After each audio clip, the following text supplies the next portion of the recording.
ନମସ୍କାର। ଶୁକ୍ରବାର ସକାଳକୁ ସ୍ୱାଗତ। ଶୁକ୍ରବାର କବିତାର ଦିନ।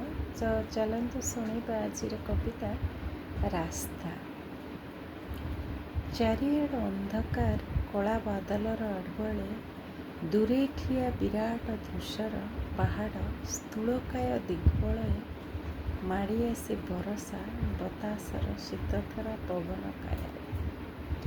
ଏଇ ତ ବରଷିଯିବ, ରାସ୍ତାଘାଟ ହେବ ଜଳମୟ, ବିଚରା ବାଟୋଇ ଭାବି ବି ପାରେନି ଆଗକୁ ଯିବ କି ଅଟକିବ, କେମିତି ପହଞ୍ଚିବ ଗନ୍ତବ୍ୟସ୍ଥଳେ।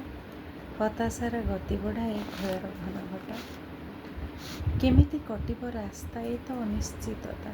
ବିଜୁଳି ଚମକରେ ଛାତିରେ ଚନକା, ରଡ଼ି ଦିଏ ଘଡ଼ଘଡ଼ି ମନକୁ ଜାବୁଡ଼େ ଯେ ଧକ୍କା।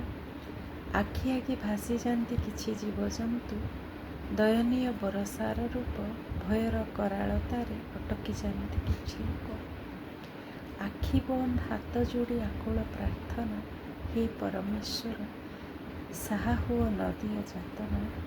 ଧୀରେ ଧୀରେ କମି ଆସେ ବର୍ଷାର ପ୍ରକୋପ, ଥମିଯାଏ କମିଯାଏ ପବନର ବେଗ, ଅପସରି ଯାଏ କଳା ବାଦଲର ଛାୟା। କି ଅଦ୍ଭୁତ ଉଲ୍ଲସିତ ମନ, ବିସ୍ମିତ ବିମୋହିତ ସତରେ ଚକିତ ଯେ ଦେଖି ଏଇ ଲୀଳା।